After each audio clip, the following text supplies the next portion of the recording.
तो नए साल की शुरुआत हो चुकी है और ऐसे में सभी राजनीतिक दलों की तरफ से पूरी तैयारी शुरू कर दी गई है। अभी से सवाल सबसे बड़ा यही खड़ा होता है कि आखिर क्या नए साल की शुरुआत होने के साथ ही सियासत में भी कुछ नया देखने को मिलेगा? क्या सियासी मुद्दे जो होते हैं उनमें भी कुछ नयापन आएगा क्या, या फिर पुराने मुद्दे ही घूम घूम कर सामने आते रहेंगे और राजनीतिक दल उन्हीं के सहारे चुनाव लड़ते रहेंगे? कई तरह के सवाल खड़े हो रहे हैं। जाहिर तौर पर है नए वर्ष की शुरुआत के साथ ही जिस तरीके से 2024 को लेकर के हमने बताया और अपनी रिपोर्ट में दिखाया कि लोकसभा चुनाव के साथ ही 7 राज्यों में चुनाव होने हैं, पूर्वोत्तर से लेकर के दक्षिण तक चुनाव होने हैं, हिंदी बेल्ट में भी कुछ राज्यों में चुनाव होने हैं। ऐसे में इन सभी राजनीतिक दलों की ये अग्नि परीक्षा मानी जा रही है 2024 का लोकसभा चुनाव। और लोकसभा चुनाव को लेकर के भारतीय जनता पार्टी पूरी रणनीति बना चुकी है, पूरी तैयारी कर चुकी है, लगातार बैठकों का दौर जारी है। दूसरी तरफ अगर हम इंडिया गठबंधन का जिक्र करें तो इंडिया गठबंधन की भी बैठकों का दौर जारी है। दावा जरूर किया जा रहा है कि इंडिया गठबंधन में सब कुछ ठीक ठाक चल रहा है, इंडिया गठबंधन एनडीए का मुकाबला करने के लिए तैयार है और दावा तो यह भी किया जा रहा है कि इस बार इंडिया गठबंधन जीत दर्ज करेगा। लेकिन अगर जमीनी हकीकत पर जरा नजर डालने की कोशिश करें तो इंडिया गठबंधन में जाहिर तौर पर अभी सीटों के बंटवारे को लेकर के या अन्य तमाम ऐसे मुद्दे हैं जिन मुद्दों को लेकर के पूरी तरीके से सहमति बनती नजर नहीं आ रही है। और यही वजह है, सवाल इसीलिए कई खड़े हो रहे हैं कि आखिर क्या इंडिया गठबंधन जो बना है वो इंडिया गठबंधन एनडीए का मुकाबला कर पाएगा या फिर नहीं। और इन्हीं सारे मुद्दों को हम समझने की कोशिश करेंगे आज और जानेंगे कि आखिर किस तरीके से एनडीए गठबंधन और इंडिया गठबंधन दोनों की रणनीति क्या कुछ बनती नजर आ रही है।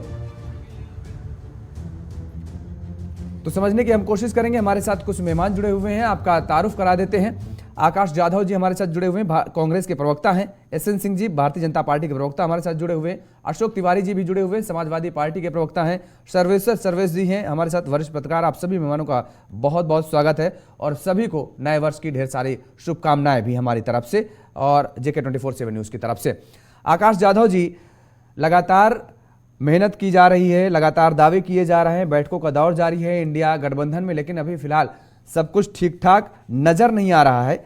ऐसे में लोकसभा के साथ जो 4 राज्यों में भी चुनाव हैं, क्या इंडिया गठबंधन पूरी तरीके से तैयार है? आप इसको मानते हैं? नहीं, बिल्कुल तैयारी एकदम आखिरी तरह चरण पे है इंडिया गठबंधन। और मैं कांग्रेस पार्टी की अगर बात करूं तो हमने गठबंधन के लिए एक टीम अपॉइंट कर दी है जिसकी अगुवाई आदरणीय अशोक गहलोत जी करने वाले हैं, हमारे जनरल सेक्रेटरी मुकुल वासनिक वाले हैं और कुछ लोग हैं। तो अभी पहले हर स्टेट से हम लोग समझ के ले रहे हैं कि कांग्रेस कहाँ ताकत रखती है, ऑर्गेनाइजेशनल स्ट्रेंथ कहाँ है। उस हिसाब से हम लोग हमारे दल है उनसे चर्चा का अंतिम दौर चालू। चर्चा का आखिरी दौर जारी जरूर है, लेकिन आप लगातार ये दावा कर रहे हैं। हमने पहले भी कहा कि दावे जरूर लगातार किए जा रहे हैं इंडिया गठबंधन के सभी दलों की तरफ से जो उस गठबंधन में शामिल हैं, लेकिन जो नाराजगी नजर आ रही है, जो सीट शेयरिंग का फॉर्मूला नजर आ रहा है, आपके नेताओं का ही हम जिक्र करें तो अंदर खाने, हालांकि कैमरे के सामने नहीं, लेकिन वो इस बात को स्वीकारने के लिए रेडी हैं और राजी हैं, स्वीकार भी रहे हैं कि अभी जहां एक तरफ भारतीय जनता पार्टी पूरी रणनीति बनाती नजर आ रही है, अंदर खाने पूरा लगभग तय हो चुका है कि किस सीट पर कौन चुनाव लड़ेगा, वहीं अभी इंडिया गठबंधन में अभी यही नहीं डिसाइड हो पाया है कि आखिर कौन सी पार्टी को कहां पर कितनी सीटें दी जाएंगी। देखिए, यहाँ तो बीजेपी का तानाशाही एक छतरी है। हम लोकतंत्र को मानने वाले हैं, कांग्रेस पार्टी है और सभी दल जो हमारे साथ जुड़े हैं इंडिया गठबंधन के साथ है, ये एक मकसद के लिए जुड़े हुए हैं। ये इसका संविधान हो, देश का लोकतंत्र हो, ये बचाने की लड़ाई इंडिया गठबंधन लड़ने जा रहा है। तो इसके अंदर बिल्कुल एक राय बनेगी और एक ताकत से जहां जहां जिस क्षेत्रीय दलों की ताकत रहेगी, दूसरी विपक्षी जो हमारे साथी दल है उनकी ताकत रहेगी, हम कांग्रेस पार्टी पूरी तरीके से उनको साथ देगी। और हम आशा रखते हैं कि वो भी अभी हमको साथ देके ये जो हमारी जो दूसरी स्वतंत्र युद्ध की लड़ाई कांग्रेस लड़ने जा रही है उसके अंदर एक बहुत अहम भूमिका सभी दल निभाएंगे। ठीक है एसएन सिंह जी, लगातार वही बात की जा रही है, संवैधानिक ढांचे को बचाना है, लोकतंत्र को मजबूत करना है, इसी बात की दुहाई दी जा रही है और इसी बात को लेकर के हमें लगता है इन्हीं मुद्दों को लेकर के कांग्रेस और अन्य विपक्षी दल जो है जनता के बीच में जाएंगे और चुनाव फतह करने का दावा कर रहे हैं। लगातार ये सवाल उठ रहा है कि मोदी रचेंगे इतिहास या कांग्रेस करिश्मा दिखाएगी, यानी इंडिया गठबंधन करिश्मा दिखाएगा। बड़ी मजबूती के साथ एक मंच पर सभी आते नजर आ रहे हैं। चुनौती तो कुछ ना कुछ भारतीय जनता पार्टी को भी नजर आ रही होगी। योगेश जी यहीं पे दिख जाएगा। अगर आपने पूछा कि आपकी क्या तैयारी है, तो आप देखे होंगे कि कांग्रेस के लोग ने तैयारी ना बताते हुए भारतीय जनता पार्टी हमें लग रहा है 8-10 बार 30-40 सेकंड में भारतीय जनता पार्टी का नाम लिया। क्योंकि कोई कार्य करना नहीं है, केवल लोकतंत्र। भैया जो आदमी 370 इस देश में लागू करवाता है, जो देश के संसाधनों पे का अधिकार बताता है, जो देश में इमरजेंसी लगाता है, जो हिंदू मुसलमान कराता है, निश्चित तौर पे ऐसी कांग्रेस को वो देश की जनता ने नकारा है। इसलिए जब वो जीत जाते हैं तो लोकतंत्र ठीक रहता है, जब वो हार जाते हैं तो लोकतंत्र खराब हो जाता है। ऐसा संविधान में कहीं नहीं लिखा है कि लोकतंत्र मतलब कांग्रेस और कांग्रेस मतलब लोकतंत्र। अब आइए देखिए, चर्चा हो रही थी, कितनी अच्छी चर्चा हो रही कि आपकी क्या तैयारी। निश्चित तौर पर भारतीय जनता पार्टी की तैयारी देख लीजिए और इनकी तैयारी देख लीजिए। भारतीय जनता पार्टी 5 राज्यों के चुनाव परिणाम के बाद वो लगातार विकसित भारत संकल्प यात्रा के माध्यम से जनता के बीच में जा रही है और जो सरकार की योजनाएं हैं उससे लोगों को भागीदार बना रही है। ऐसे व्यक्ति जो छूट गए हैं, जो वंचित हैं, जो शोषित हैं, और हम ऐसे कार्य करते हैं। जम्मू कश्मीर से लेकर आप देख लीजिए केरल तक, इधर महाराष्ट्र से लेकर पश्चिम बंगाल तक, कोई ऐसा जगह नहीं है जहां बिजली, पानी, सड़क, सुरक्षा, शिक्षा, स्वास्थ्य के मानकों को पूरा न किया जाता हो, शौचालय योजना न ले आई जाती हो, हर घर जल योजना न चलती हो, और बॉर्डर पे 17 बड़े विकास के कार्य हो रहे हैं, बड़े बड़े एक्सप्रेसवे के कार्य हो रहे हैं, बड़े बड़े रोड बन रहे हैं। आज 13 करोड़ गरीब जो गरीबी रेखा से बाहर आ गए। आज देश की अर्थव्यवस्था बढ़ गई। तो भारतीय जनता पार्टी ऐसा कार्य कर रही है जिसको लेकर चुनाव में जाएगी। भारतीय जनता पार्टी ठीक है, आप इन कामों को लेकर के जनता के बीच में जाएंगे, लेकिन मेरा सवाल मैंने शुरुआती दौर में ही कहा आपसे कि कुछ मुसीबत बढ़ती नजर आ रही है क्या? मुसीबत इसलिए क्योंकि आपने महाराष्ट्र का भी जिक्र कर लिया, पश्चिम बंगाल का भी जिक्र कर लिया। अगर हम आपके कामों का जिक्र करें, सरकार के कामों का जिक्र करें, सरकार के कामों के साथ ही साथ क्षत्रपों का प्रभाव बहुत मायने रखता है। महाराष्ट्र में अगर हम जिक्र करें तो उद्धव ठाकरे आपके पास नहीं है इस बार, और इसके साथ ही अगर हम बिहार का जिक्र करें, नीतीश कुमार आपके साथ नहीं है। पश्चिम बंगाल में ममता बनर्जी लगातार चुनौती दे ही रही है। मैं जवाब देता हूं भाई। हाँ, हमें 10 सेकंड दीजिए। बड़ी अच्छी बात आपने कहा। चलिए हम महाराष्ट्र से शुरू करते हैं। महाराष्ट्र में संजय राउत और संजय निरुपम, वो भारतीय जनता पार्टी के साथ नहीं है, लेकिन संजय निरुपम संजय राउत को क्या कहते हैं, और संजय राउत कहते हैं कि कांग्रेस की महाराष्ट्र में कोई हैसियत नहीं है। आपके JK24 पे 2 दिन पहले खबर चलाई जाती है। वो कहते हैं कि यहाँ तो महाराष्ट्र में कांग्रेस को 0 से शुरू करना होगा, वो तय कर ले कि 0 से शुरू करती है कि नहीं। मतलब ये साफ है कि कांग्रेस की वहां कोई जनाधार नहीं है, कांग्रेस को कुछ भी देने वाले नहीं है। अब देखिए इनकी बहुत बड़ी एलाई TMC पश्चिम बंगाल में चले जाइए। आपने पूछा, ममता बनर्जी कहीं कि देखिए हम पूरे देश में एक साथ मिलकर लड़ सकते हैं, लेकिन पश्चिम बंगाल में तो हम अकेले लड़ेंगे, क्योंकि केरल में ये लेफ्ट के साथी और केरल और लेफ्ट हमारी विरोधी है। इस नाते हमारा इनका गठबंधन पश्चिम बंगाल में नहीं हो सकता। RJD का आ जाइए, देखिए बिहार में RJD को अगर आप देखेंगे तो RJD के पास लोकसभा की 0 सीट है, कोई सीट नहीं है। तो मुझे लगता है कि अगर यहाँ आम आदमी पार्टी मना कर दे कि आप हमारे साथ नहीं लड़ेंगे, यहाँ पे समाजवादी पार्टी की तरफ से बयान आ रहा है कि जिस तरह 1:30 बजे रात तक हमारा इंतजार कराए, हमारी हैसियत देखते रही, उनकी भी हैसियत यहाँ नापी जाएगी। तो अगर ऐसा कुछ होगा कि भाई संजय राउत मना कर दें कि नहीं आप 0, हम तो 37 सीट पे अकेले लड़ेंगे, आपको 2-3 सीट देंगे, पश्चिम बंगाल देंगे नहीं, तो किसको मानेंगे। रही बात इनकी, तो आप 52-53 सीट आप पिछली बार बहुत जोड़ लगाए थे तो पाए थे। तो मुझे नहीं लगता है कि भारत का संविधान 52 सीट पे सरकार बनाता है। एक बात। दूसरी बात, भारतीय जनता पार्टी जब 14 में और 19 में दोनों में अपने दम पर पूर्ण बहुमत की सरकार बनाती है, तब भी हम अपने सहयोगियों के साथ रहते हैं। लेकिन ये देख लीजिए, कोई मंदबुद्धि कहता है, कोई एक प्रदेश के मुख्यमंत्री को आप कहते हैं कैसा अखिलेश अखिलेश, कौन अखिलेश अखिलेश, हम तो जानते नहीं। तो मुझे लगता है कि इनको भय सता रहा है कि जो सर्जिकल स्ट्राइक करके बहुजन समाजवादी पार्टी ये सारा वोट कांग्रेस का ही तो ले गई है। तो उन लोगों को भी भय लग रहा है कि कहीं ऐसा ना हो कि कांग्रेस हमसे खींच ले। ये कोई गठबंधन नहीं हो रहा है। जैसे विधानसभा में केवल वार्तालाप उस दिन तक चलता रहा, उसी तरह आप देखेंगे। बहुत ठीक है, चलिए आने वाला वक्त ये भी बता आपके देगा चैनल पर कह रहा एसएन हूं, सिंह जी, कोई और दिख जाएगा गठबंधन कि नहीं, और गठबंधन भारतीय है जनता पार्टी को या फिर मेरे वार्तालाप का दौर जनता शुरू वोट हो करेगी, जाएगा। ना कि पार्टी। पांडे जी, ठीक है, आते हैं एक एक कमेंट ले लें। आकाश जी आपके पास आ रहे हैं, एक एक कमेंट ले लेते हो पहले। अशोक तिवारी जी, क्या आपको ये नहीं लगता है कि जब से कांग्रेस इस इंडिया गठबंधन की ड्राइविंग सीट पर बैठी है, उसके बाद से तमाम तरीके की समस्याएं आने लगी हैं, तमाम तरीके की अटकलों का बाजार गर्म होने लगा है, और सीट शेयरिंग का फॉर्मूला हम जिक्र करें या अन्य कोई भी मुद्दे उठा लें, इसके पहले जब तक नीतीश कुमार देख रहे थे, सवाल ये भी लगातार बीजेपी उठा रही थी, क्या एक मंच पर ये ला पाएंगे सभी नेताओं को? नीतीश कुमार ने वो कर दिखाया। क्या कांग्रेस में कुछ खामी नजर आ रही है आप लोगों को? क्या जी, सबसे सर्वप्रथम योगेश जी आपको, आपके चैनल को, जी, सभी पैनलिस्ट को, उत्तर प्रदेश वासियों को, देशवासियों को हार्दिक शुभकामनाएं दे रहा हूं। जी, अब मैं आपके सवाल पे आता हूं। देखिए, इस समय आपने भी बहुत अच्छे अच्छे क्वेश्चन किए थे अभी भाजपा के प्रवक्ता जी से, लेकिन मैं विस्तार से बता रहा हूँ चीजों को। हालात ये है कि इंडिया गठबंधन बहुत मजबूती से, और उसका कारण ये नहीं कि जो दलों में वैचारिक भिन्नता नहीं, दलों में वैचारिक भिन्नता बिल्कुल रही है पहले, लेकिन जनता चाहती है कि सब एक होकर के भाजपा के जो है से मुक्ति दिलाएं देश को, क्योंकि देश बहुत कराह रहा है इस समय, और जनता के ही कहने पर या जनता की इच्छा को देखते हुए सारे दल एक होकर इंडिया गठबंधन बना।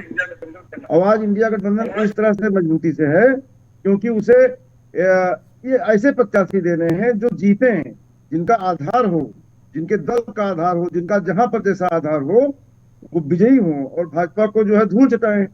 इसी तरह से हमारे यहाँ तरीका भी बन गया है, सहमति भी हो गई है कि जो दल जिस प्रदेश में या जिस क्षेत्र में ज्यादा मजबूत है उसको लीडरशिप दी जाए वहां पर, और कांग्रेस भी उसके साथ जुड़ेगी। जहां कांग्रेस मजबूत है वहां कांग्रेस अपने तरीके से आगे नेतृत्व करेगी।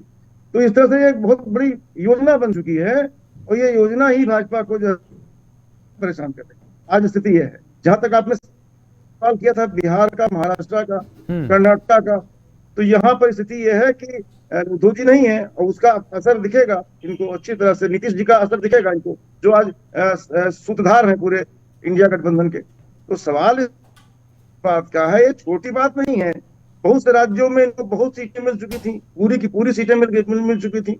जैसे आप राजस्थान देख लीजिए, आप मध्य प्रदेश में देख लीजिए कितनी सीटें मिली हुई थी। आज वो सीटें घटेंगी, चाहे जो भी घटेंगी, आज घटना ही है। इनका स्तर जो है अब नीचे जा रहा है। अब ये आगे कहां से जाएंगे? जो सीटें हैं कहां से ला पाएंगे? महाराष्ट्र में घटना ही घटना इनको है, बहुत कम हो जाना है। बिहार में बिल्कुल सीटें देखने को नसीब होनी मुश्किल है। हालात ये है कि कर्नाटक में भी बहुत नीचे जाएंगे, वहां भी सीटें पा पाए थे। आज पश्चिम बंगाल में जितना पा गए थे 19 में वो पा जाएंगे, सवाल ही नहीं उठता पाने का। आज तो सब एक होकर के लड़ने की तैयारी में है। स्थिति यह है कि सरकार बनते नहीं दिख रही है, मीडिया भी इन चीजों को देख रहा है, अभी उसको ज्यादा बोल नहीं रहा है, लेकिन निगाह मीडिया की, पूरे देश की मीडिया की है। आज इनका आधार ये डिस्कशन में आ गए हैं कि इनका जो है गिर रहा है ग्राफ, तो बहुत गिर चुका है एक तरह से। ग्राफ गिरने का अगर जिक्र करें अशोक तिवारी जी, तो अभी ग्राफ गिरने का जिक्र करें तो इन राज्यों के जो 5 राज्यों में चुनाव हुए उनमें भी दावा किया गया, और सबसे बड़ा राज्य जो 2024 के लोकसभा चुनाव के लिए है, जो कांग्रेस के लिए कभी संजीवनी हुआ करता था, वो छिन गया कांग्रेस से। भारतीय जनता पार्टी के लिए आज संजीवनी बना हुआ है। 80 लोकसभा सीटें हैं उत्तर प्रदेश में, और वहीं से बीजेपी लगातार हैट्रिक लगा करके आती है। और इस बार तो राम मंदिर का मुद्दा एक बार फिर से सामने आ गया है, भव्य निर्माण हो गया है, शुभारंभ होने जा रहा है। आप सोचिए कितना बड़ा मुद्दा हाथ लगा है फिर एक बार बीजेपी के। योगेश जी, हो सकता है आप अभी उन बातों का आकलन न कर पाए, मैं इसके लिए नहीं कहता कि आप कर लें, समय आएगा लेंगे। उत्तर प्रदेश की स्थिति यह है कि मंदिर का जो है समाजवादी पार्टी के हर कार्यकर्ता से लेकर के और सभी पार्टियों को और सारी जनता को है खुशी, और उसमें कोई एक दल का विशेष महत्व नहीं है उसके अंदर, क्योंकि बहुत से लोग मार्गदर्शक मंडल में जा चुके हैं। सवाल इस बात का है, इसमें तो पूरा देश खुश है इस समय, और देश में हर्षोल्लास है। ये धर्म का विषय है, इसमें राजनीति का कोई भी मतलब नहीं। राजनीति तो मुद्दों पे होने जा रही है, चुनाव मुद्दों पे होने जा रहा है, महंगाई, बेरोजगारी, भ्रष्टाचार, और जो है जो यहाँ का प्रशासन। चलिए, आप ये बड़ा दावा कर रहे हैं अशोक जी कि इस बार जो चुनाव होगा वो मुद्दे पर होगा। सर्वेश जी से जान लेते हैं। 80 में से आंखों में लगाने के लिए सीट नहीं पाएगी भाजपा उत्तर प्रदेश में। चलिए ठीक है अशोक तिवारी जी, ठीक है। ऐसा चमत्कार होने जा रहा है। ठीक है, देखिए चमत्कार क्या होता है और कैसा ये होता है। देश आंदोलन सर्वेश्वर के जी, नेतृत्व में नया साल आ गया, प्रदेश में जो क्या नए होने जा मुद्दे रहा आएंगे है, या फिर वही तो देश देखेगा, जाति? उत्तर प्रदेश देखेगा। ठीक है, ठीक है, और आ रहे हैं भाजपा को भूल अशोक चुका जी, है आ रहे हैं अशोक जी, इंडिया गठबंधन। जी। आ रहे हैं आपके पास, फिर से आ रहे हैं। सर्वेश्वर जी, जी। सवाल ये आपसे था कि नए साल में क्या कुछ नया देखने को मिलेगा या फिर वही जाति धर्म पर एक बार फिर से चुनाव होगा? नया कैलेंडर ये आया है, उसमें कोई नया मुद्दा नहीं आएगा। नया मुद्दा इसलिए नहीं आएगा कि जो पॉलिटिकल पार्टीज हैं उसमें नया मुद्दा लेके आना ही नहीं चाहती, वो वापस उसी मुद्दे में घूम के रहना चाहती है। और हम एक पॉलिटिकल पार्टी की बात नहीं कर रहे हैं। आप देखिए, ये जितनी अभी तिवारी जी बोल रहे थे समाजवादी पार्टी के प्रवक्ता है, पता नहीं कहां से उनके पास डेटा आ गया है, क्या आ गया है। 2019 में ऐसे ही भारतीय जनता पार्टी के बारे में बताया जा रहा था कि यूपी में 30 से 40 सीटें लेके आएंगी, बहुत मुश्किल से 35 सीटें। बड़े बड़े जो पॉलिटिकल पंडित्स अपने आप को कहते हैं वो कह रहे थे। और जब चुनाव हुआ और नतीजे आए तो हम सबों ने देखा कि भारतीय जनता पार्टी को 80 में से कितनी सीटें यूपी में आई। और इसमें कोई दो राय नहीं है कि दिल्ली का जो रास्ता है वो यूपी से तय होता है। कभी अगर देवगौड़ा जी, माननीय इंद्र कुमार गुजराल जी, चंद्रशेखर जी अगर प्रधानमंत्री बने थे तो वहां पे दो ही पॉलिटिकल पार्टी जो थी उनके सहयोग से बनी, या तो कांग्रेस पार्टी सत्ता में रह के बनाई उनको, मतलब साथ रह के, या बाहर से थी, या फिर भारतीय जनता पार्टी। इवन विश्वनाथ प्रताप सिंह जी की भी सरकार बनी थी तो भारतीय जनता पार्टी के सहयोग से बनी थी। तो यहाँ पे सबसे बड़ा मुद्दा है कि अभी 5 राज्यों में चुनाव हुआ, 3 राज्यों में कांग्रेस से सीधे फाइट में बीजेपी, तीनों राज्यों में वहां आए, वहां भी बड़े बड़े पॉलिटिकल पंडित और जितने भी ये तमाम जो इंडी गठबंधन अलायंस के नेता थे कह रहे थे कि भारतीय जनता पार्टी को धूल चटाया जाएगा, ये होगा वो हो गया। तेलंगाना में आप कहेंगे कि क्यों नहीं आई भैया, वहां पे क्या होगा? तो तेलंगाना में कांग्रेस जीती, अच्छी बात है, लेकिन भारतीय जनता पार्टी ने अपना पिछला प्रदर्शन बहुत अच्छा किया है। उसी तरीके से आप मिजोरम भी चले जाइए तो वहां भी प्रदर्शन अच्छा किया है। यहाँ पे सबसे बड़ी बात है कि जो स्टेट का इलेक्शन होता है वो स्थानीय मुद्दों पर लड़ा जाता है। उस स्थानीय मुद्दे में बेरोजगारी भी शामिल होता है, स्थानीय मुद्दों में प्राइस राइज जो महंगाई का मुद्दा होता है वो भी शामिल होता है। उस सबके बावजूद भी भारतीय जनता पार्टी जब इन 3 राज्यों में जीत रही है तो जो सेंट्रल का चुनाव है, लोकसभा का चुनाव है, में आप अगर और कुछ ना देखे, इंडियन अलायंस बाकी के गठबंधन के लोग कहे कि भारतीय जनता पार्टी में 10 साल में कुछ नहीं किया, तो एक चीज तो सबकी आंखों और ऊपर चलता रोड का जो नेटवर्क हो गया है, उन महिलाओं को जो इज्जत घर मिला, उन अभी जो हमारे प्रधानमंत्री एक जो क्या कहते हैं उज्ज्वला योजना के अंतर्गत जिन महिला को मिला, उसके घर में जाके चाय बनाई उस महिला ने और पिलाया, ये उन लोगों का है। भले आप कहेंगे कि 1100 या 900 रुपए का सिलेंडर कहां से कर देगी भैया, अगर आप ऐसे बात करोगे, पहले तो उनके घर में वो सिलेंडर भी नहीं पहुंचा था ना, उनके घर में वो इज्जत घर भी तो नहीं पहुंचा था ना, वो रोड पे जिस तरीके से। ठीक है, आप ये कह रहे हैं तमाम सारी इन योजनाओं को बीजेपी की तरफ से पहुंचाया गया और इसका फायदा मिलेगा, लेकिन एक सवाल यहाँ पर बड़ा खड़ा होता है कि 74 में, साल 1974 में, सुनिए तो, नहीं ठीक है, साल 1974 में सर्वेश्वर जी नारा दिया गया गरीबी हटाओ का, और उसके बाद गरीबी हटाने का सिलसिला आज तक जारी है। यानी आजादी के 20 साल बाद जो है जब वो नारा दिया गया कि गरीबी हटाओ, और आज भी प्रधानमंत्री नरेंद्र मोदी जी कहते हैं कि एक मतलब जो जाति गिनाते हैं वो 4 जाति, उनमें गरीब जाति भी होती है। और अभी एसएन जी कह रहे थे, एक बड़ा आंकड़ा उन्होंने दिया कि गरीबी रेखा से कितने करोड़ लोग ऊपर आ चुके हैं। ऐसे में ये मुद्दा क्या कोई मुद्दा ही नहीं होता है, और गरीबी है कि वो जाने का नाम ही नहीं ले रही है, लगातार दावे इसी मुद्दे पर चुनाव। योगेश जी, यही तो सबसे बड़ा मुद्दा है ना कि जब आपने 74 का जिक्र किया कि गरीबी हटाओ, तो 1947 के बाद जब हम 1950 में संविधान बना हमारे देश में, तो सरकार किसकी थी? अगर गरीबियों को सचमुच उस निचली पायदान पे जो समाज था उसके लिए सचमुच अगर वो काम किया गया होता तो ये मुद्दे अभी तो नहीं रहते ना। अगर कहा जाता है कि कांग्रेस ने भेल बनाया, सेल बनाया, गेल बनाया, अगर उसमें उसी तरीके जिस तरीके से अभी क्रियान्वयन हो रहा है कार्यों का, अगर वो तेजी रहती इन तमाम सालों में, इन तमाम दशकों में, तो वो जो पंचवर्षीय योजना बनती थी वो एक या दो योजना पंचवर्षीय ऐसी थी जिसके सारे मुद्दे वो ये कर लिए गए, काम कार्य पूरे हो गए। लेकिन ऐसा कोई भी पंचवर्षीय योजना नहीं था जिसके सारे के सारे जो योजना बनी वो उसी सरकार में पूरे कर लिए गए हो। अब आपका कहना ये सही है, अब जब गरीबी रेखा से ऊपर लोग आ रहे हैं, लोगों की अगर महंगाई है तो आमदनी भी बढ़ी है। आप देख लीजिए, आप अपने घर में कोई मजदूर को लेके आइए, आज से 10 साल पहले जो मजदूरी होती थी और आज आपसे जो मजदूरी लेगा तो उसमें भी इजाफा हुआ है। यहाँ पे सबसे बड़ी मुद्दा है कि बेरोजगारी। बेरोजगारी में अगर लोग कहते हैं राम मंदिर बनने से पॉलिटिकल कहते हैं, क्या उससे रोटी मिल जाएगा? आप देख लीजिए, लाखों युवाओं को नौकरी मिलेगा उस अयोध्या और उसके आसपास के क्षेत्रों में। एयरपोर्ट बन गया, वहां देखिए हजारों युवाओं को नौकरी मिलेगी। ठीक है, अशोक तिवारी जी कुछ कहना चाह रहे हैं, आ रहे हैं आपके पास सर्विसेज जी। अशोक जी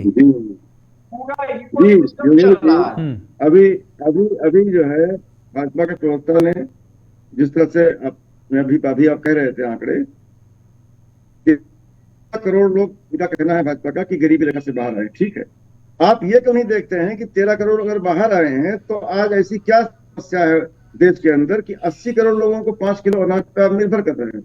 गरीबी इस कदर है कि वो रोजगार नहीं पा रहे हैं, पैसा नहीं कमा पा रहे हैं, पेट से भूखे मर न जाए, कहीं कहीं उनकी मृत्यु न हो जाए, इसलिए आप 5 किलो अनाज देने के लिए मजबूर हैं। सिक्योरिटी है। चलिए ठीक है, आप ये सवाल उठा रहे हैं कि अगर गरीबी रेखा से 13 करोड़ लोग ऊपर आए हैं तो आखिर क्या वजह है कि आज भी 80 करोड़ लोगों को राशन देना पड़ रहा है। एसएन सिंह जी आपके पास हम आएंगे, आप जवाब देंगे क्योंकि सवाल समाजवादी पार्टी के प्रवक्ता तिवारी जी ने किया है। लेकिन यहाँ पर एक ब्रेक का छोटा सवाल।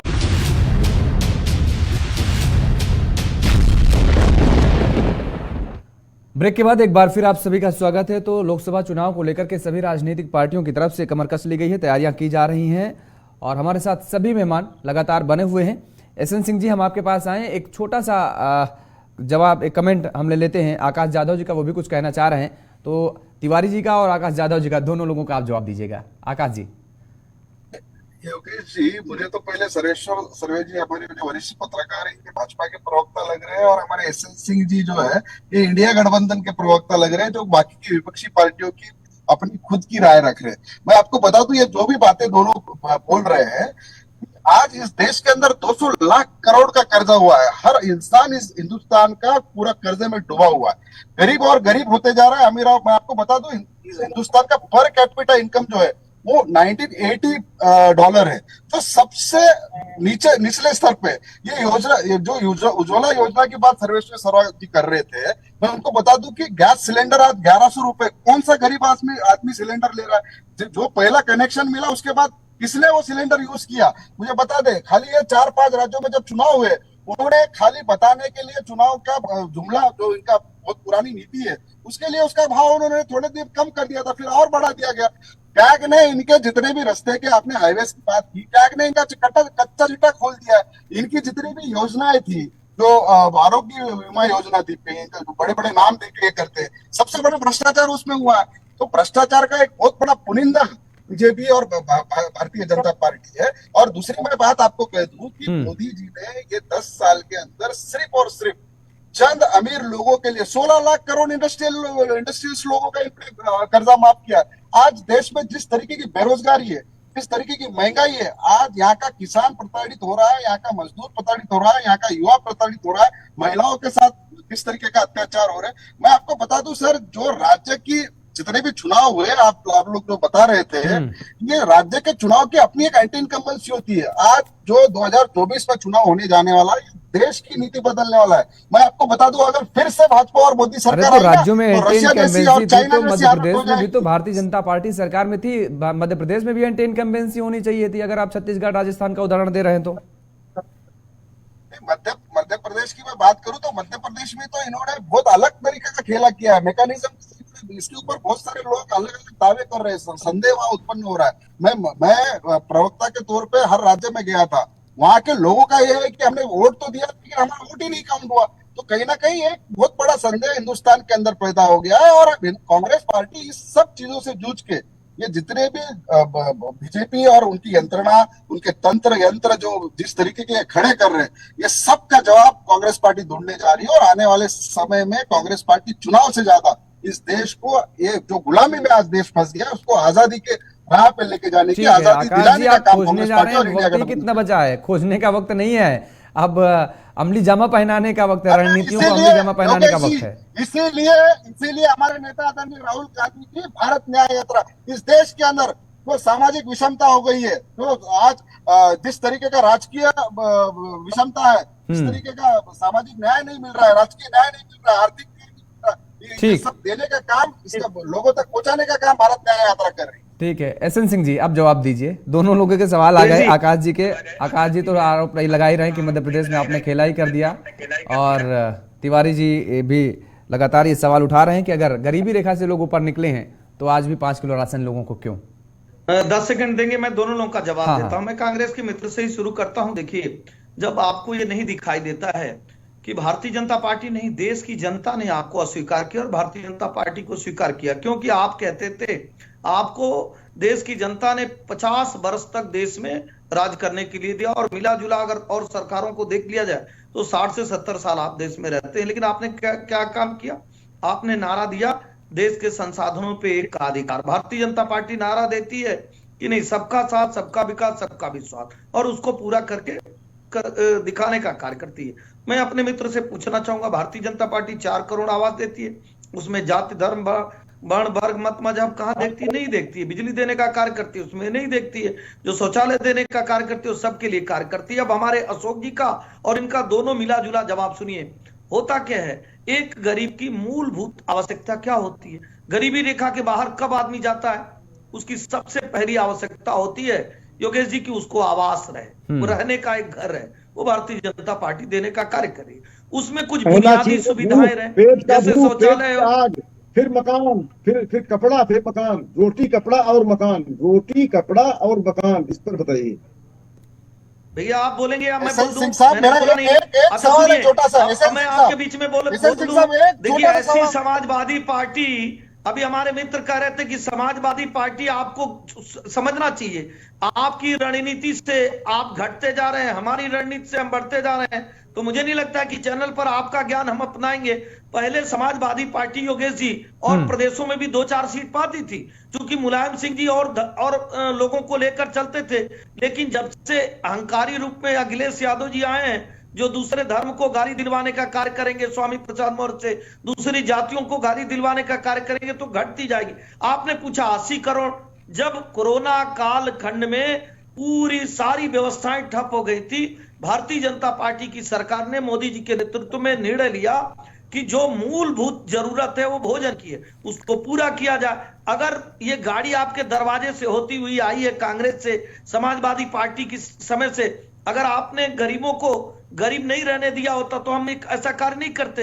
हमने तो नहीं कहा कि नहीं देश से पूरी गरीबी मिट गई। हम ये जरूर कह रहे हैं कि भारतीय जनता पार्टी ने जो बुनियादी ढांचे में विकास किया योगेश जी, उसके नाते 13 करोड़ लोग गरीबी रेखा के बाहर आ गए।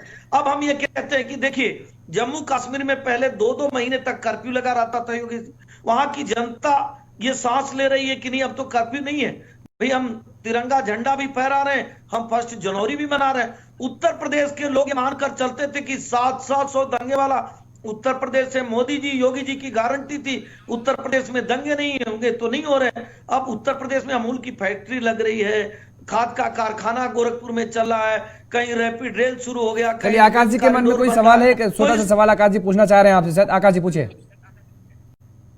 सिंह साहब, मेरा सवाल आपसे ये है कि इस देश के अंदर जितना भी किसान है, मजदूर है, आम आदमी है, जो छोटा व्यापारी है, इसके जीएसटी के माध्यम से आप लाखों करोड़ रुपए लूट रहे हैं, और जो अदानी 2014 में 5 करोड़ की आमदनी रखता था, आज 18 लाख करोड़ की आमदनी पाता है। 16 लाख करोड़ आप इंडस्ट्रीज लोगों के माफ करते, और चंद रुपए उनसे ही, उनके ही जेब से निकाल के अगर उनको देते हैं आप, जो उसका 0.1% भी नहीं है, और आप उनको, गरीबों को और इस हिंदुस्तानियों को क्या बेवकूफ समझ रहे हैं? क्या ये जनता देख नहीं रही है किस तरीके की लूट आज मोदी सरकार मचा रही है? अब जवाब सुन लीजिए। हाँ, बोलिए, जवाब ले लीजिए। अब जवाब सुन लीजिए। केवल अगर आप बोलेंगे मैं जवाब नहीं दूंगा तो कोई मतलब नहीं होगा ना। अगर आप झूठी प्रवचन यहाँ देंगे, मैं जवाब नहीं दूंगा, तो आप जवाब तो सुनिए। अरे भैया, आप जवाब सुनो, राहुल वाड्रा का भी जवाब सुनो, प्रियंका गांधी का भी जवाब सुनो। आपने पूछा, अब जवाब तो सुनो। जवाब सुनिए, मैं प्रियंका गांधी का भी आप अरे मेरा सुनिए, पूरा मैं सब क्वेश्चन चीज तो का आगे खोल रहा सुनो। हूं। अरे ये चुप रहेंगे, इनको शांत कराइए भैया। जवाब बोलिए, सुनिए, बोलिए, आप तो एसएन मैं सिंह जी, चुप हो बोलिए। जाऊं, चला जाऊं। आप सुनिए, आपने कहा अदानी की आय कैसे बढ़ गई। निश्चित तौर पे 36,000 करोड़ रुपए का जब उनको ठेका दिया जाता है राजस्थान में, तो आपकी सरकार रहती है, आपको नहीं देना चाहिए। बेईमान आदमी को आपने ठेका दिया, तो यहाँ बेईमान को बैठ के आप गाली देने का अगर कार्य कर रहे हैं, तो निश्चित तौर पे आपकी मिलीजुली भगत है। छत्तीसगढ़ में आप ठेका देने का कार्य करते हैं, महाराष्ट्र में जब आपकी सरकार रहती है तो आप ठेका देने का कार्य करते हैं। इनको शांत कराइए, दर्द बढ़ रहा है। शांत शांत शांत रहिए, शांत रहिए भैया, ऑस्ट्रेलिया में कोई इनको शांत कराइए ना। चलिए ठीक है, वही सवाल आगे वही सवाल घूम घूम के आ जाते हैं और वही इन्हीं सवालों के जवाब देने पड़ते हैं। लोग जब विधानसभा के चुनाव हुए थे 5 राज्यों में, तब भी कांग्रेस लगातार ये सवाल उठा रही थी और बीजेपी लगातार जवाब दे रही थी, और सिंह साहब जी भी आज वही जवाब दे रहे हैं। माफ कीजिएगा सर्वेश्वर जी, आपके पास आना चाह रहे थे लेकिन समय इजाजत नहीं दे पा रहा, और एसएन सिंह जी आपको भी रोकेंगे, समय के अभाव चलते चर्चा को हमें विराम देना पड़ रहा है। और आप सभी मेहमानों का हमारे साथ जुड़ने के लिए, समय देने के लिए बहुत बहुत शुक्रिया, बहुत बहुत धन्यवाद। और मेरे साथ फिलहाल इतना ही। खबरों के लिए आप देखते रहिए JK 24/7 न्यूज। नमस्कार।